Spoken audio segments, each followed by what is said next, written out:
What up YouTube? Shredded Otaku here. And today we're going to be doing an unboxing of the Bayonetta 3 Trinity Masquerade Edition. Now right off the bat guys, I'm a big sucker for boxes, right? But like, even to me, look at that dude. Look at this box. This is magnificent. I saw the thumbnails, I saw the promotions, but seeing it in person, I'm still blown away by how good this looks. It's kind of like, everything is very embroidered, but I mean, it's got like a holographic almost sheen to it. Just looks incredible, just right off the bat, just with a box. But let's go ahead and tear right into this, guys, and see what we got going on here. Now, for those of you that are kind of unfamiliar with the Bayonetta series, this has kind of been a long time coming. Bayonetta 1 released all the way back in 2009, and it was published by Sega and developed by Platinum Games. Platinum Games, it was not quite as big as they are now, but I mean, they're really known for their fast-paced action type games, and Bayonetta was kind of developed in vein of the Devil May Cry series. And basically the direction they went with it was kind of to have like a stylistic feminine take on that genre. And they did a really good job, I think. Okay, let's get right in here.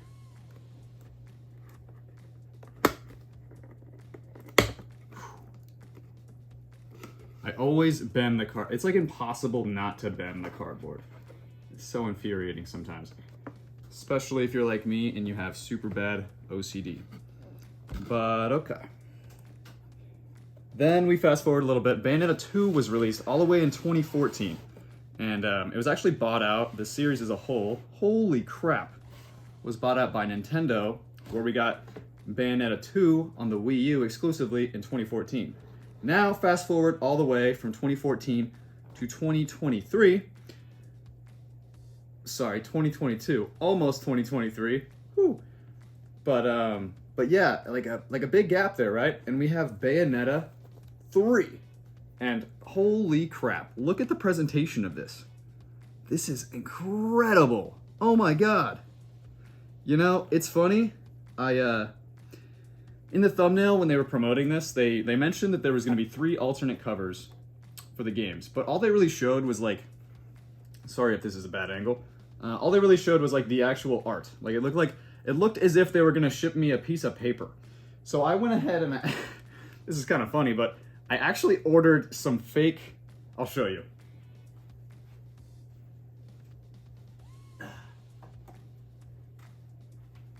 But I went ahead and preemptively ordered these clear, just blank Nintendo Switch cases so that I could put what I thought was going to be blank artwork in there. But no, they actually shipped actual game kit. I mean, that's pretty neat, you know? I figured it was going to be artwork that you would then be able to slip over your previously bought Bayonetta 1 and 2 versions. But no. This is neat.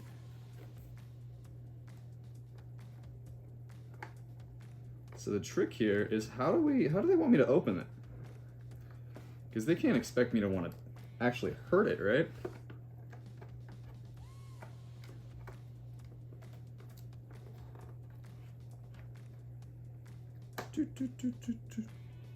Bear with me, guys. So they're kind of wedged in a precarious way. And I personally don't want to do that in a very quick fashion and hurt it. But let's take it out as a whole so I can show you what I mean. So right away, we got these 3 beautiful boys. And man, this is really nice. So I'll show you what I mean. These are alternate covers for Bayonetta 1 and 2.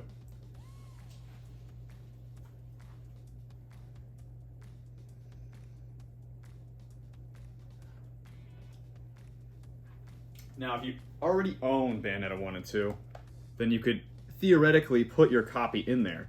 But this is like the original copy of Bayonetta 2, for example. right? So I think the idea here is to kind of have them all match up. Now, I'm not entirely sure if Bayonetta 3, I want to say it's going to have an alternate art cover to swap out with this one, but we'll have to wait and see on that. And then Bayonetta 1 as well, which actually, you know, oddly enough, this got released digitally with Bayonetta 2 alongside of it back in, I think it was 2017. I personally bought it on the eShop, but even if you were to have tried to buy it physically, the closest you would have gotten back then was getting a digital code that came with Bayonetta 2. Now, I think, yes, the end of September of this year was when they were promoting Bayonetta 3, and they finally released a physical version of Bayonetta 1, which is pretty neat. I personally own both the games digitally, so these copies are going to remain sealed, but for the collector, it's pretty sweet. Okay, to continue on with this unboxing here, though, I want to get these out, there it is, without hurting them. Now, it's interesting how they actually have these not games sealed, at least to me, because there's no cartridge in here. This is just a game case, but it's sealed nonetheless, which is pretty neat, you know, in terms of like display options, etc. Now, Bayonetta 3 we have here. Now we're gonna have to unseal this bad boy and see if there's an alternate cover that comes with it, because I would find it kind of hard to believe that there's not, right? I mean, these are like full arts versus this one not being. I'll do another little display of this in the end, but these are pretty neat, I will say. Pretty neat. Now, the last thing, and a lot of these, including myself, weebs really like to collect, are these badass hard art books. Now, with the Xenoblade 3, I did not unwrap the art book. I didn't want to display it. I didn't want to open that because, you know, it was going to be a very high valued collector's edition in the future. At least I think so. And for this one here, I think just simply for the sake of time, no, I'm just kidding. We're going to open it. Let's see what some of this artwork looks like, guys. So even just the book itself, it's almost like velvety the way it feels. Very, very nice. Very nice. So let's go ahead and see what some of this might look like. I don't want to go too far into the art book just for myself, because with concept art, you might end up spoiling like a really neat boss that you otherwise would have experienced organically. But maybe I'll just show you guys and I won't spoil myself. You know, maybe I'll do it that way.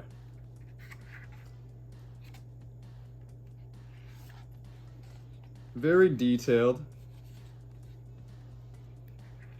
Oh, wow. See, as a cartoonist and artist myself, like, it's always really neat to see how these guys kind of play with different ideas.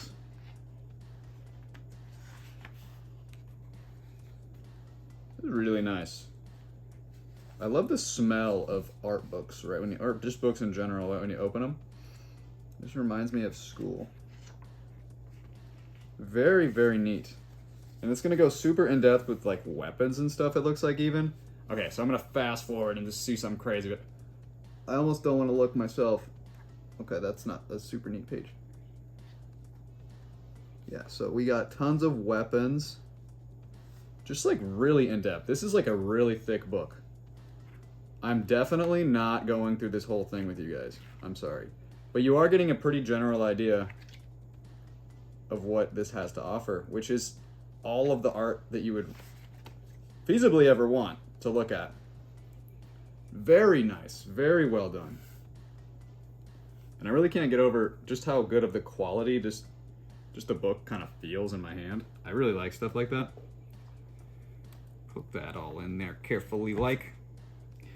Okay, so the one thing I am curious about is if this Bayonetta 3 has an alternate cover. Because it better, because that's going to look weird if it doesn't.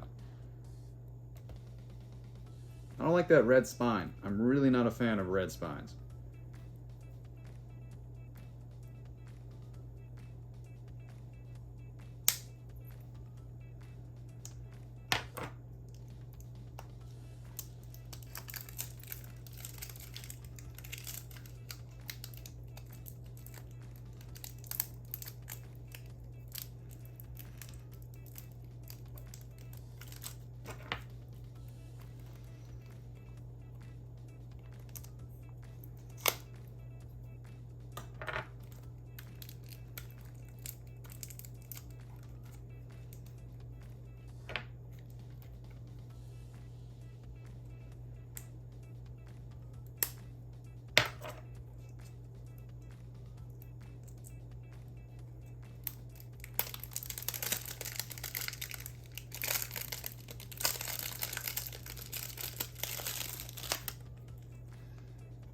Okay, that took way longer than I wanted it to, but all right, we're in business. So there's very few games in the Switch that do this, but it's a reversible cover, which is pretty neat. I'll show you guys the cartridge if you're curious, but just kind of what you'd expect, right? Just a little Bayonetta 3. But standard copy. And I'd be curious to know, maybe if somebody picked up the standard edition, if the standard versions of this game also had the reversible cover. But we are going to reverse this cover.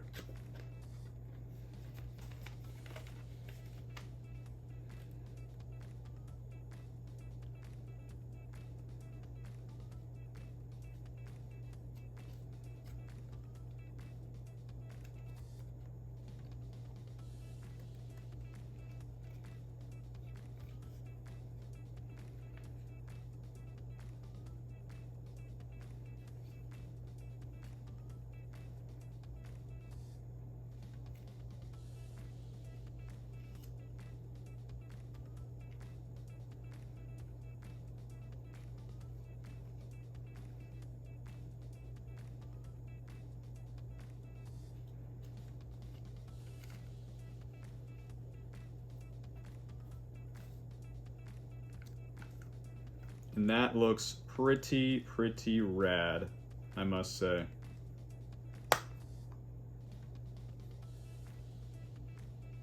Very cool for the shelf, right? So we got uno, dos, and now tres. And it's pretty neat to have these kind of uniform like this.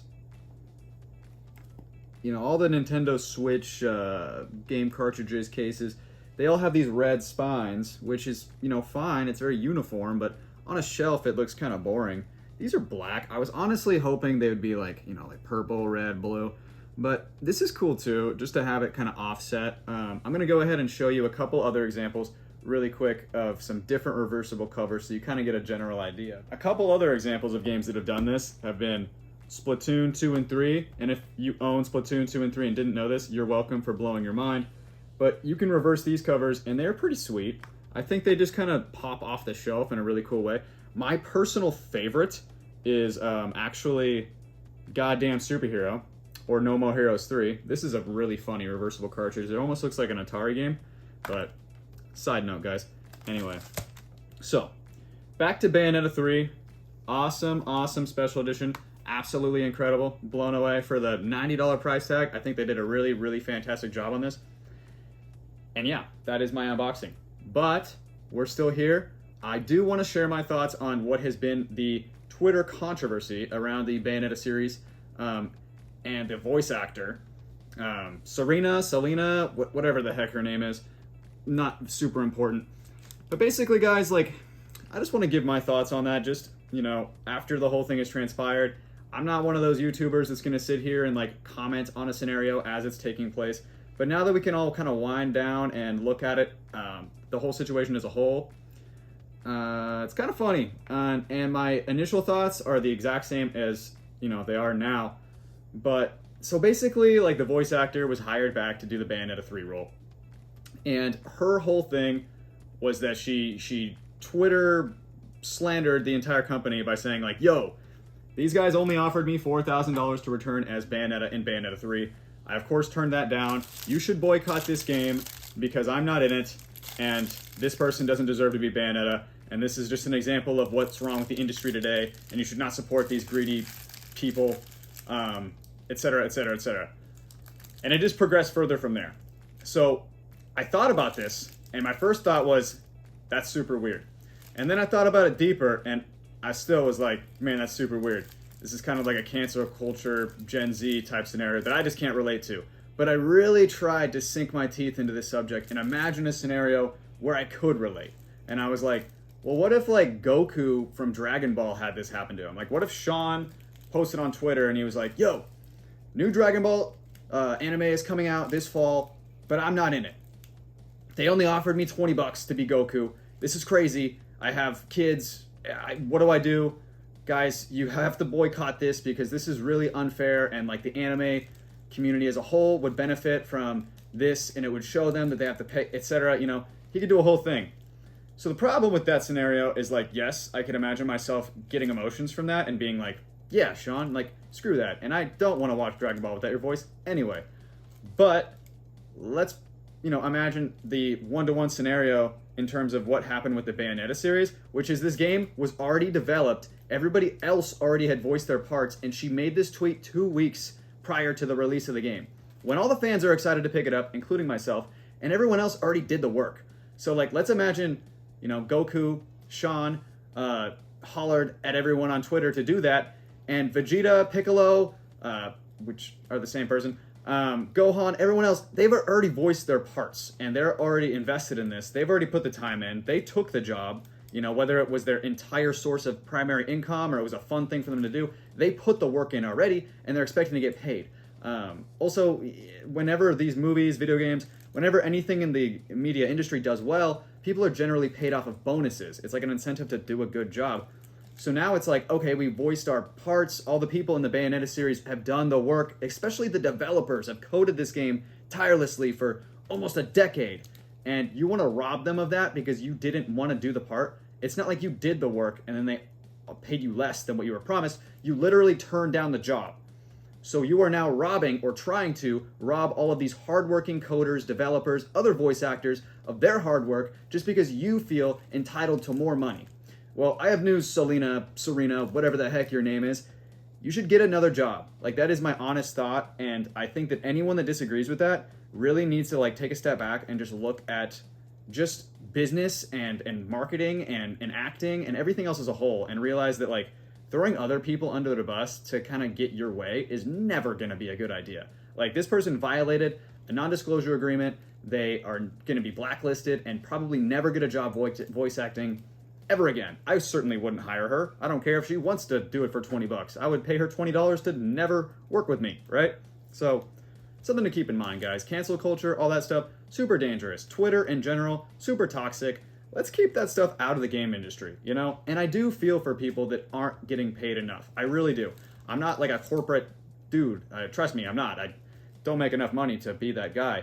But the crazy thing is like, it doesn't have to be like that, right? Like, better yourself. If you don't like what someone's offering you in any job, if you work at McDonald's, if you work at a gas station and they're only offering to pay you X amount of dollars, your solution should not be like, I'm gonna burn this place down, right? It should be like, oh wow, this is kind of not great. Like, how do I better myself, you know?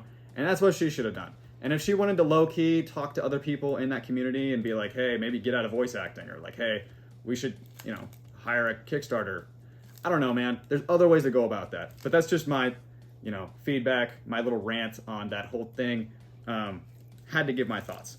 So anyways, guys, enough of me ranting, enough of me doing my gushing. I forgot to say this at the beginning, but if you are still here, first of all, thank you. But second of all, every YouTuber has to say this. Please go ahead and subscribe. Would love to have you here on the channel. Drop a like, comment below if you're excited for Bayonetta 3, if you picked up Bayonetta 3, if you've never heard of this series and I'm kind of introducing it to you somehow, or, you know, what your thoughts are with the whole voice acting scenario. You know, do you think I'm just a big, silly, mean guy? You know? Anyways, love to hear your thoughts, guys. Would love to hear your feedback and would love to have you here. Thank you for watching this little unboxing video and have a blessed day.